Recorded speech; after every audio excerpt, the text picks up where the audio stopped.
My name's Andy, and this is Bayou Bonsai. This channel is all about doing bonsai on the bayou here in East Texas, where I live off-grid in my cabin. I harvest my own solar and I pump my own well water. There's no restrictions here. I basically can water my plants as often as I want. So this has been a big blessing for me. In today's video, we're going to be going over my Baobab named Prestin. So I guess let's just get into it. The roots are very dry and it seems like it's come loose. So I think right now is a really good time to at least take a look at this thing. I have 3 Baobabs left from maybe 5 or so. This one here is supposed to be an upright, and I'm going to name this guy today. I think because he's going to be like an upright broom style. He's kind of like fancy, right? I think we'll call him Prestin. And I just hope that Prestin makes it to spring and summer. Essentially, Prestin, right? Baobab Prestin. He's had plenty of root chops, if you notice. So you can see he's got plenty of roots down here. I don't see any termite activity, but the roots are dry. Okay. All right, so let me go ahead and just water the roots down a little bit and then take a look for termites or anything like that. When I first moved into the cabin, I set him down in the grass not knowing there was a termite infestation around here. And I picked him up one day and I saw the white kind of like termites, the worker termites. One of them came out of the pot through the hole in the bottom. So ever since then, I've treated the soil for termites. So I don't see anything in this tray here. Here's my bonsai mix, right? This is a really good indication of like a really dry climate, right? So over in Central Texas where I used to live, even if you had, okay, so here's a little root rot. Yay! Okay, so it looks like a root casing came off, but nothing else. So normally in Central Texas, it gets very, very hot and you'd have to water like 3 times a day. And like I said in one of the past videos, they passed an ordinance that said you couldn't water plants anymore outside. So what my strategy was is put a lot of organic matter that retains moisture on top of normal bonsai soil. So what's in here normally is pea pebbles, perlite, and calcined clay for the most part.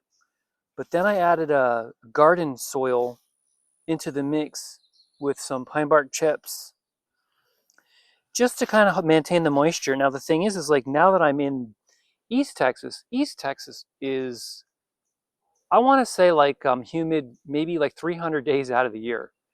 I think today is probably like 80% humidity here. So all of my ficus trees absolutely love it here. And they just grow arrow roots. I don't even have to give them water pretty much. They just suck it right out of the atmosphere. But I still give them water when they're dry. You know, I'm just saying like you pretty much could get away with not watering them for like a week. Anywho, so these guys here, as you know, like baobabs, well maybe you don't know, but baobabs, they're able to go a very long time without water. In the wintertime, basically you're not really supposed to water them. You could even rip them out of the soil and hang them upside down on a line in your house and in a cool, dark area, and they would survive. They stored up all of their energy. Yeah, so in the springtime, when you want them to break dormancy, all you need to do is get them out in the warm sun and give them a little bit of water, and they'll wake up. Essentially, though, in this transitional period, right, from overwintering to here, I do want to use this time to prune the roots, right? So we have a couple of roots that went not radial. So I want to make sure what we do is keep them radial. They're definitely alive, that's for sure. I'll probably root prune here. So let's see here. So here's a twisted root, right? It's pretty gnarly, but it is radial. He's just not straight form. He's kind of twisty and turny. It goes like this, and then that. It's like the letter S. I'm gonna go ahead and get a quick snip right here. Let's see here. Well, that's really soft. Wow. Okay, here's some little itty bitty feeder roots. I'm gonna pluck those off. Clean it up.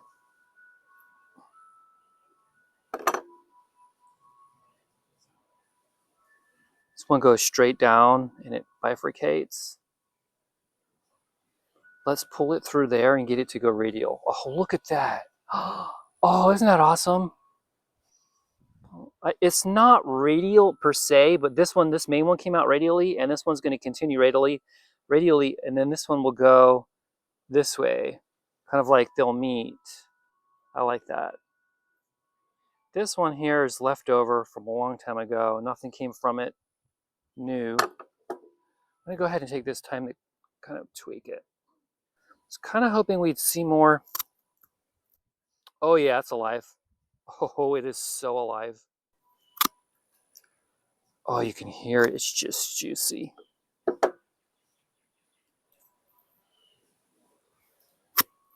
Yeah. Like that. So I got that one root situated. Good. So if I don't do it right though, it's gonna callus over in a way that I won't like. However, there's a little root that's kind of gone off to the side that I might be able to kind of bring around. So let's see, how are we doing here? There's another one. I'm just gonna use this time of year to go ahead and do a little bit of the root pruning that I've not been able to do for a while. Kind of get that root plane established, a little bit more refined. Pretty much did a root chop here. It's going straight back into the soil, straight down, right? I'm gonna go ahead and cut it at an angle, and I'll need a double cut here. See what else we can get.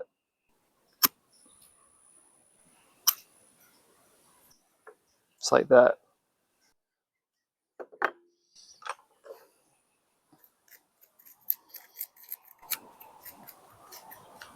Okay, there's a couple of roots in here that go straight down. Nope, not anymore. Fine feeder roots here for this. Oh, wow, yeah, that turned out nice. Okay, so this one's kind of growing here, but I think in the future, if this fattens up, it'll be totally awesome. But there's one underneath it right here that's kind of going to be in the way, and it's off to the side. I'm going to go ahead and trim it and hope that we get something new. Here's a little. Okay, so here we go. This big one here isn't really doing anything for us. Go ahead and get my shears out and see if I can just whittle him back. That was nice. Nice. You got to make multiple cuts because they're so big. Like that. Look at the size of that thing, see? Yeet! Cutting. Gonna leave it like that. Hopefully we can get something coming out. Okay, there was one that came out. He's cranked over to the side though. Can I get him back where he needs to be when we... I don't think we can. I'm going to deal with this right now and hopefully we'll get something better.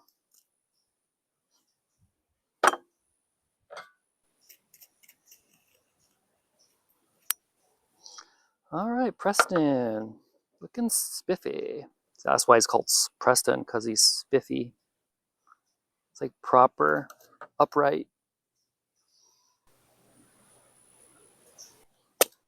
Oh yeah, see? Definitely alive. Okay, so we have some roots going off to the side, right? That's probably not very good. But we do have this root coming out radially above it. So we're going to go ahead and just sacrifice this one here.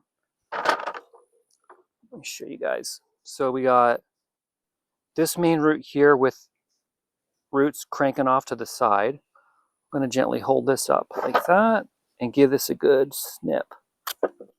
Like that. See, now we got the root plane forming. Okay, so just moving right around the tree. Okay, what do we got here? Do we have any rot? Not really. It's done well. Some of the skin's kind of a little soft there. But I did give it a water and it's not ready to pop out yet. So it hasn't woken up yet. Okay, I do see a root. Oh,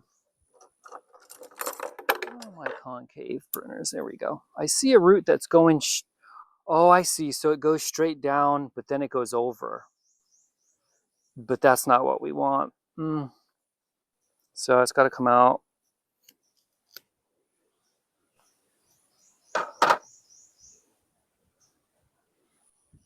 Okay, and then there's another one that's coming out. Hopefully we can get it to grow radially. But it does come out from the bottom, unfortunately. We'll go ahead and just force the tree to produce roots that I can use. And then we'll... Oh, that's not going to work. I'll have to use these guys. Got it. Yes. Success. So again, this one here, I kind of just want to put out radially. But you know what? Being since it's growing by way of the center of the tree, I'm going to go ahead and just prune it off. And then I really like this root here. It just totally went gnarly. I just hope we can keep these roots sorted once we go ahead and put it back in the soil. Because this one's got to be under this one. This one's got to be between that one. This one's so gnarly. This is going to be gnarly if we can get it to grow. Wow, I think this area right here could, if I, had my saw, but he isn't upright, so I do want to make sure we do it right. But I think that's pretty much full circle now, and I could wait till next year to take some more of this off. See? Because it's already calloused over.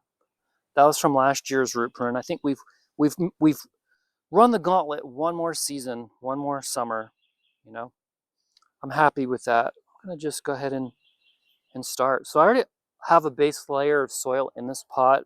This soil is so rich. I don't need to fertilize anything or microdose. I'm going to go ahead and continue on and put him back in his spot. But I do want to say that I'm going to use the original soil from Central Texas that I used, the mix. But I think we'll see. So basically what this soil should enable me to do is very minimal watering. However, this is a succulent tree and we get a lot of rain here. So I have to remember to bring the Baobabs, not just Prestin, but all three of them, under the cover of the deck so that they don't get naturally rained on. Now I'm expecting a rain soon, so I'll probably leave Prestin out on the bench in the direct sunlight, right? So I've got the black walnut tree in the direct full sun, and I'm trying to get my Baobabs together and get them out and about. So let's hope for the best, right? Let's go ahead and, oh, I do see one more. I must have missed that one. It's off to the side. I'm just gonna force Preston to grow the roots where I want them to grow. All right, so here we go.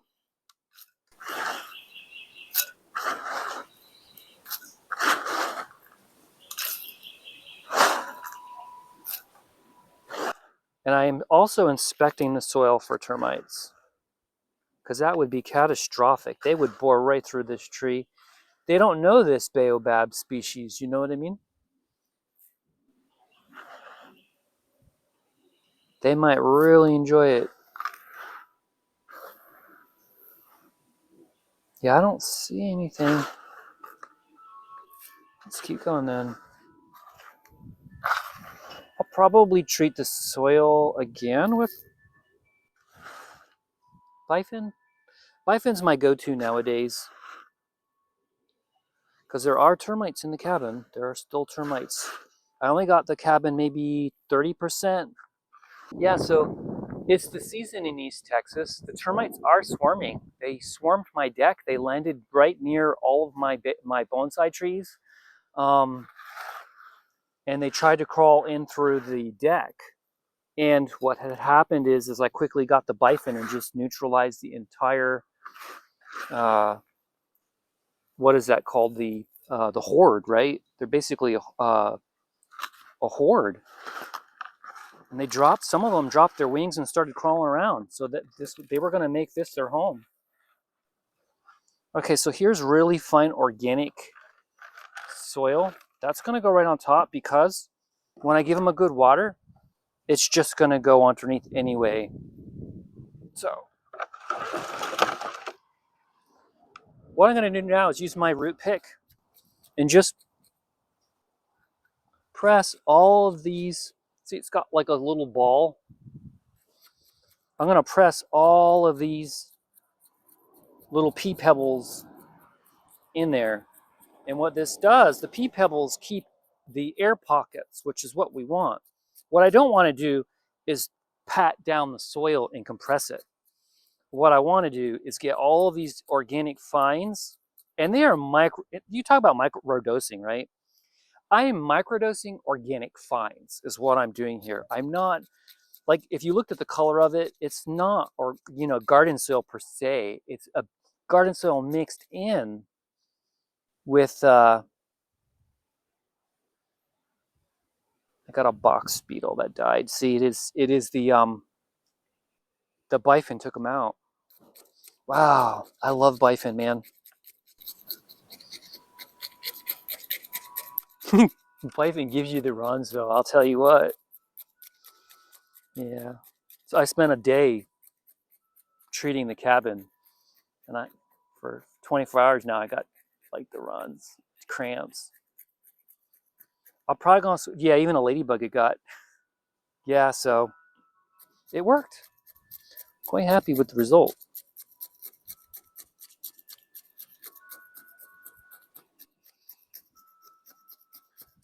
I'm gonna just keep poking the soil down. It's already gone down. I'm probably ready to water it. Just making my way 360 degrees around the roots. And if you notice, he's already more firm in the pot, and I haven't given it a water yet. This soil will be dry by tomorrow.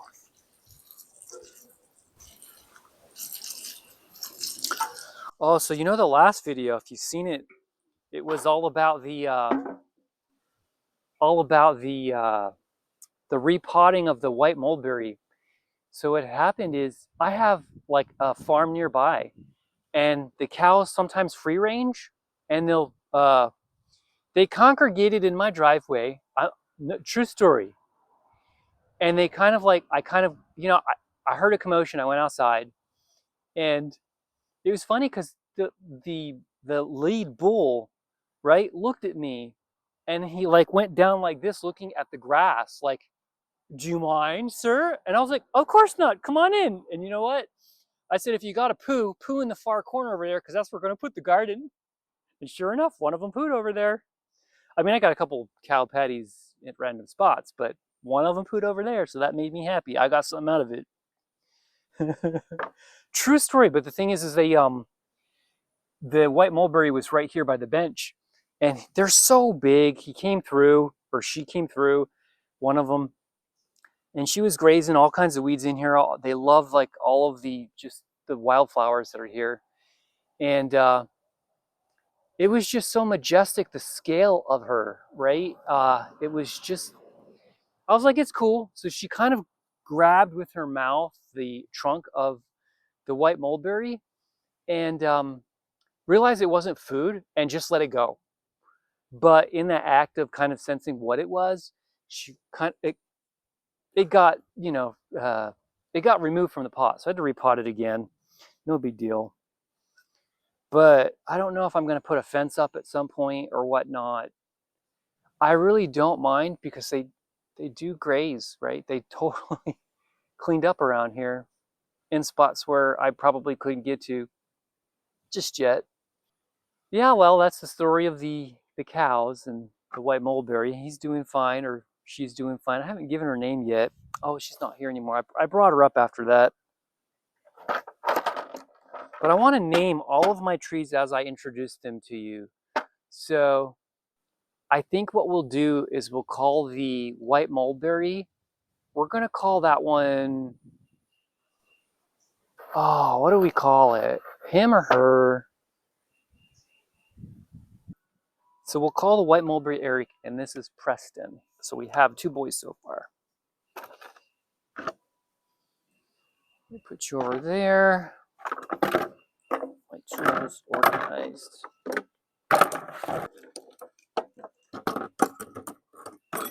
This was my attempt at making a Nigel root rake with a fork. That didn't work. Although if I had a workbench with an anvil, I probably could make it work. All right, well, since I'm done with Preston, the Baobab, upright, formal upright, that's what we're planning, broom style, right? It's got a kind of bit of a lean to him, but that's all right. It'll force some of the growth to go this way in the sun. I'll make sure I do that. But let me go ahead and give you what's a round pot? So technically there's no front, right? Okay, guys, let me give you the tour. Let me show you how the final product is. So we have here the front,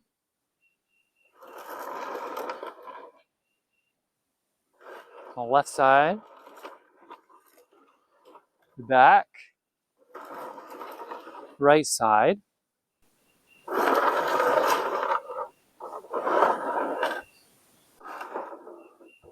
on front. All right, guys, let me give you the close-up.